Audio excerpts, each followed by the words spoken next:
দেশের রাজনীতিতে এখন মূল আলোচ্য বিষয় জুলাই জাতীয় সনদ। সম্প্রতি জাতীয় ঐকমত্য কমিশনের পক্ষ থেকে সনদ বাস্তবায়নের সুপারিশ হস্তান্তর করা হয়েছে অন্তর্বর্তী সরকারের কাছে। এ বিষয়ে রাজনৈতিক অঙ্গনে তৈরি হয়েছে নানা মতভেদ। যদিও সরকারের পক্ষ থেকে এ বিষয়ে এখনও চূড়ান্ত কোনো সিদ্ধান্ত জানানো হয়নি। এসব বিষয় নিয়েই আমরা কথা বলবো সংবিধান বিশেষজ্ঞ ও জ্যেষ্ঠ আইনজীবী ডক্টর শাহদিন মালিকের সঙ্গে। জনাব শাহদিন মালিক, আপনাকে স্বাগত জানাচ্ছি স্টার নিউজে। আপনি জানেন যে সনদ বাস্তবায়নে জাতীয় ঐকমত্য কমিশনের পক্ষ থেকে যে সুপারিশগুলো করা হয়েছে এর মধ্যে আদেশ জারি, গণভোট, সংবিধান সংস্কার পরিষদ ও 270 দিনে এটি পাশ করার কথা বলা হয়েছে। তো আপনার কাছে শুরুতেই যে বিষয়টি জানতে চাচ্ছি, প্রধান উপদেষ্টা কর্তৃক যে আদেশ জারির কথা বলা হচ্ছে এটি আসলে কতটুকু যৌক্তিক? এর আসলে আইনি ও সাংবিধানিক দিক থেকে এর ব্যাখ্যাটি কী হতে পারে? এর কোনো আইনি সাংবিধানিক ভিত্তি নাই। একটা আইনসম বা আইনের মতো একটা কিছু আদেশ বলেন বা যাই বলেন, এইটা পাশ করতে পারে, আইন পাশ করতে পারে সংসদ। আর যখন সংসদ থাকে না, যেমন এখন, তখন একটা সংবিধানের বিশেষ বিধান আছে, তখন রাষ্ট্রপতি অধ্যাদেশ জারি করতে পারে। এখন প্রধান উপদেষ্টা হলো প্রধানমন্ত্রীর সমান, তাই তো নির্বাহী বিভাগের প্রধানমন্ত্রী থাকলে যেটা হতো, উনি প্রধানমন্ত্রীর ভূমিকায় আছেন। তো নির্বাহী বিভাগ কখনো কোনো আইনগত কিছু জারি করতে পারে না। নির্বাহী বিভাগ নির্বাহী আদেশ দিতে পারে, কিন্তু আইনের ব্যাপারটা সম্পূর্ণ আইনসভার, সংসদের। আর ওই যে বললাম, যখন ব্যতিক্রম মানে সংসদ যখন থাকে না, তখন কিছু অল্প সময়ের জন্য এই ক্ষমতা রাষ্ট্রপতিকে দেওয়া হয়েছে। কারণ এটার যে ক্ষমতার ভাগাভাগি, এখন বিচার বিভাগ, সুপ্রিম কোর্ট তো আর আইন করতে পারবে না, আবার সংসদ বিচার করতে পারবে না। একইভাবে নির্বাহী বিভাগ বা নির্বাহী বিভাগের প্রধান আইন পাশ করতে পারবেন না। এটা তো একেবারে আইনের মানে ক খ গ ঘ। যদি নির্বাহী বিভাগ বলে আমি কালকে থেকে বিচার শুরু করব, এটা তো হয় না। ওনারা এখন কী হিসাবে করছেন, কিন্তু আমার মনে হয় যে আইনের যে প্রচলিত ধারণা, এটা আইনের প্রচলিত ধারণা সম্পূর্ণ পরিপন্থী। তো সেক্ষেত্রে সরকার প্রধানকে যে সুপারিশটি করা হয়েছে, আদেশ জারির কথা যেটি বলা হচ্ছে, এর আইনি ভিত্তিটি বলা হচ্ছে যে গণ অভ্যুত্থান। তো সেই গণ অভ্যুত্থানকে স্পিরিট ধরে এ ধরনের আদেশ জারি করা সম্ভব কিনা? গণ অভ্যুত্থানে নিশ্চয়ই একটা নৈতিক ভিত্তি আছে, রাজনৈতিক ভিত্তি আছে, দেশের জনগণের ঐক্যমত্যের ভিত্তি আছে, সব কিছুই আছে। কিন্তু তার উপর নির্ভর করে তো যেটা আইনে সম্পূর্ণ অচল, সেটা তো আপনি দাবি করতে পারেন না। ওটা করতে পারতেন যদি পাকিস্তান আমলে যেটা হয়েছিল, দুইবার সামরিক শাসক এসে সংবিধানকে বাতিল করে দিয়েছিল। সংবিধান বাতিল করলে তখন এই সাংবিধানিক বাধ্যবাধকতা থাকে না, কিন্তু আমাদের তো সংবিধান বাতিল করা হয় নাই। সংবিধানে নির্বাহী বিভাগের কোনো আইনসম বা আইনের মতো কোনো আদেশ দেওয়ার ক্ষমতা নির্বাহী বিভাগের নাই। আমরা যদি দ্বিতীয় বিষয়টিতে যাই, গণভোট, সেই গণভোটে আমরা দেখছি যে বিএনপি সহ কিছু দল তারা চাচ্ছে যে নির্বাচনের সময় গণভোটটি হোক, আবার জামায়াত, এনসিপি সহ তারা নির্বাচনের আগেই গণভোটের কথা বলছে। এই বিষয়ে আপনি কি মনে করছেন? এই 25 পৃষ্ঠা 84টা প্রস্তাব তো মানে আমার পক্ষে পড়েও বুঝতে অন্তত 3 দিন সময় লাগবে। আর সাধারণ মানুষ যারা এইসবের অভ্যস্ত না, এভাবে তো কখনো গণভোট হয় না। তো একটা হলো এটা সম্পূর্ণ অবাস্তব একটা প্রস্তাব। তো এটা বলছি আমি দুই কারণে এটা অবাস্তব। একটা হলো 84টা ধারা সম্পর্কে বুঝে মতামত তৈরি করা বেশিরভাগ লোকে, আমার মনে হয় যে দেশের 90% লোকের জন্য এটা সম্ভব না। দ্বিতীয়ত হলো এইটা দ্বিতীয় ধাপে হয়, প্রথম ধাপে সংসদ কর্তৃক পাস হতে হয়। আর তৃতীয় হলো এখন গণভোটের আয়োজনের জন্য আইন পাস করে যে গণভোট কীভাবে হবে এটা নির্ধারণ করে নির্বাচন কমিশনের সবাইকে এই ব্যাপারে প্রয়োজনীয় ট্রেনিং দিয়ে প্রস্তুত করা, এটাও অবাস্তব। অর্থাৎ এটা এখন থাক, ঠিক আছে, এটা পরে সংসদ নির্বাচিত হলে সংসদে আলোচনা হয়ে সংসদে যদি পাস হয় তখন ওইটা গণভোটে যেতে পারে। তবে গণভোট নিয়ে আরেকটি যেটি অস্পষ্টতা তৈরি হয়েছে সেটি হচ্ছে যে গণভোটে যে 84টি বিষয়ে একমত হয়েছে, এর মধ্যে বলা হচ্ছে যে 48টি বিষয়ে এই গণভোটটি হবে। 48টি বিষয়ের মধ্যে দেখা গেল 20টি বিষয়ে একজন ভোটার তিনি মনে করছেন যে তিনি একমত এবং ভোট দিতে চান, এবং 28টি বিষয়ে তিনি একমত নন। তো সেই জায়গাটা আসলে ভোটার বলি কিংবা সাধারণ মানুষ যে মতামতটি দিবে তিনি কিভাবে স্পষ্ট করবেন এই একটি প্রশ্নের আলোকে? এটা তো সম্ভব না, ওই জন্যই বলছি পুরো জিনিসটা অবাস্তব।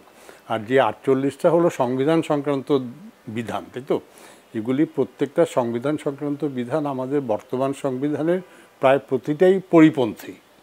তো এখন এই সংবিধানের পরিপন্থী আরেকটা ধরেন দ্বিতীয় সংবিধান করার অনুমতি কি ঐক্যমত্য কমিশন কোথা থেকে পেল বা এর ক্ষমতা কোথা থেকে পেল? আমরা কি তাদের নির্বাচন করেছি? নির্বাচন করে ঐক্যমত কমিশনকে বলেছি যে আপনারা একটা নতুন সংবিধান লিখেন?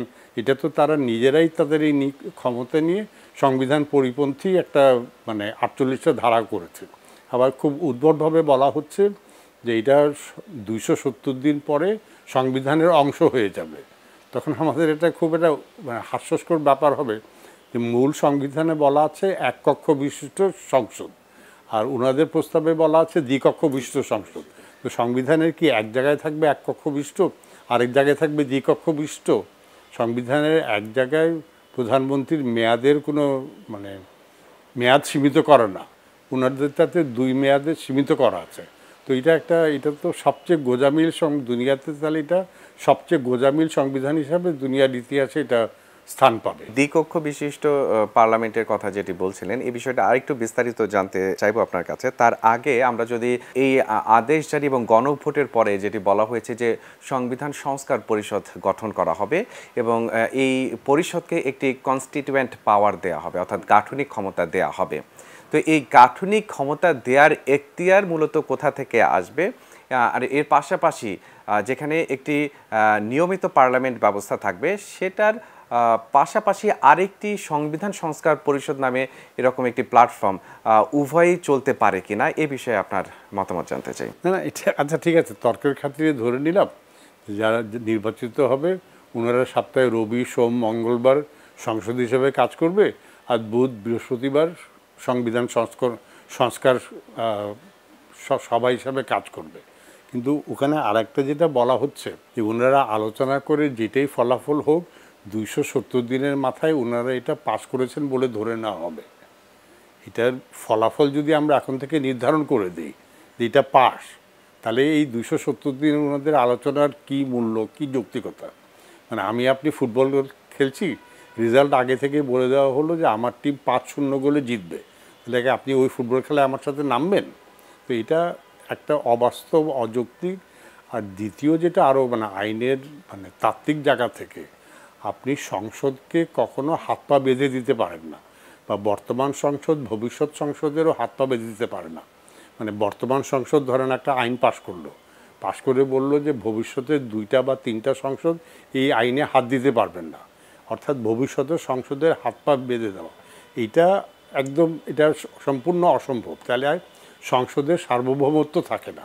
আমরা চতুর্থ যে বিষয়টি জানতে চেয়েছিলাম সেটি ইতিমধ্যে আপনি উত্তর দিয়েছেন, অর্থাৎ 270 দিনের মধ্যে এই যে জুলাই সনদ সেটির বাস্তবায়নের যে বিষয়টি, সেই বিষয়টিও এক প্রকার অযৌক্তিক বলেই আপনি বর্ণনা করছেন। আরেকটি বিষয় যে দ্বিকক্ষ বিশিষ্ট পার্লামেন্টের কথা, যেটা আপনি এর আগেও বলছিলেন, দ্বিকক্ষ বিশিষ্ট পার্লামেন্টে ঐকমত্য কমিশনের যে প্রস্তাবটি রয়েছে সেখানে বলা হয়েছে যে দ্বিকক্ষ বিশিষ্ট পার্লামেন্ট যদি গঠন করতে হয় তাতে উচ্চ কক্ষে যে প্রতিনিধিরা আসবেন তাদের নাম আগেই জমা দিতে হবে। তো এবারের এই পার্লামেন্ট নির্বাচনের মাধ্যমে দ্বিকক্ষ বিশিষ্ট সংসদ গঠন করার কথা হচ্ছে। তো সেই ক্ষেত্রে আসলে এই প্রতিনিধিরা তারা আসলে কিভাবে আসবেন, এই বিষয়টি আসলে কিভাবে চিন্তা করছে ঐকমত্য কমিশন? আর এই সংসদে আসলে দ্বিকক্ষ বিশিষ্ট পার্লামেন্টটি এটি যৌক্তিক বলে মনে করছেন কিনা? প্রথম শর্ত হলো যেসব দেশে বিভিন্ন অঙ্গরাজ্য থাকে সেই সব দেশেই বা প্রদেশ থাকে সেই সব দেশেই এই দ্বিকক্ষ বিশিষ্ট পার্লামেন্ট হয়। আমাদের তো প্রদেশ নাই, তাহলে তো আগে প্রদেশ তৈরি করতে হবে। হ্যাঁ, বিশ্বের 2-1টা উদাহরণ আছে যে যুক্তরাষ্ট্রীয় ব্যবস্থা না হলেও মানে এককেন্দ্রিক ব্যবস্থা হলেও দ্বিকক্ষ বিশিষ্ট পার্লামেন্ট আছে, বাট এটা সাংঘাতিক ব্যতিক্রম। তো যে কোনো রাজনৈতিক দলে আমরা জানি আমাদের বহু বছরের অভিজ্ঞতা, সাধারণত 2-1টা ব্যতিক্রম নিশ্চয়ই আছে, কিন্তু রাজনৈতিক দলগুলি চলে রাজনৈতিক দলের প্রধানের ইচ্ছায়। তো আলটিমেটলি মানে আমার দল থেকে কারা প্রতিনিধি হবে এটা আমি যেই দলের সভাপতি, এটা সভাপতির ইচ্ছায় হবে। আমরা একদিকে স্বৈরাচারী ক্ষমতার কথা বলছি, কিন্তু আরেকদিকে মানে মনোনয়ন যেটা দেওয়া হয় যে কোনো মানে নির্বাচনে, সাধারণত একটা মনোনয়ন দেওয়ার জন্য একটা পার্লামেন্টারি বোর্ড থাকে, ওইখানে দলীয় প্রধানের ইচ্ছা প্রাধান্য পায়। কিন্তু আপনি যে সিস্টেমের কথা বলছেন বা ওনারা যে সিস্টেমের কথা বলছেন, এখানে কিন্তু ঘুরে ফিরে সব ক্ষমতা দলীয় প্রধানকে দিয়ে দেওয়া হচ্ছে। অর্থাৎ স্বৈরাচারী ব্যবস্থাটা আরও পাকাপোক্ত করার চেষ্টা করা হচ্ছে। আর যার বিরুদ্ধে আন্দোলন হতো, যেই স্বৈরাচারী শাসন ব্যবস্থায় আমরা এত অত্যাচার, অবিচার, অন্যায়ের শিকার হয়েছি, গুম খুনের শিকার হয়েছি, পক্ষান্তরে ওই রকমই ব্যবস্থা যদি আপনি ফিরিয়ে আনেন, তাহলে আর জুলাই বিপ্লবের সার্থকতা কোথায় থাকলো? এর পাশাপাশি উচ্চকক্ষে পিআর বিষয় বলা হচ্ছে যে পিআর বাস্তবায়ন করা হবে। তো সেই ক্ষেত্রে এই বিষয়টি আপনি কি বলবেন? পিআর পদ্ধতি বললেই তো হবে না, কোন মডেলের পিআর পদ্ধতি এটা জনগণকে জানাতে বোঝাতে হবে। তো এইগুলি আমরা 100-105 বছরের যেই নির্বাচন ব্যবস্থায় অভ্যস্ত, এটা হ্যাঁ মানে 5 বছর 10 বছর সময় নিয়ে আলাপ আলোচনা করে জনগণকে জানিয়ে বুঝিয়ে তখন হয়তো ওই আনুপাতিক হারে নির্বাচনের দিকে যাওয়া যাবে। এখন এই 3 সপ্তাহের নোটিশে বা 3 মাসের নোটিশে এটা আরেকটা আমার দৃষ্টিতে সম্পূর্ণ একটা অবাস্তব প্রস্তাব।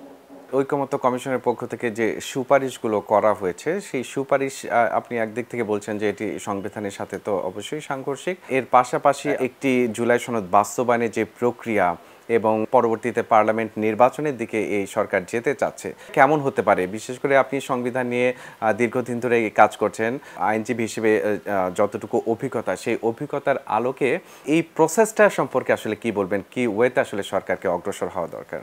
এই সরকার তো প্রায় 14-15 মাস তো হয়ে গেল, 16 মাস হয়ে গেল। তো এখন এটা স্পষ্ট যে একটা সরকার চালাতে হলে সাধারণত তার পিছনে দুইটা শক্তি লাগে।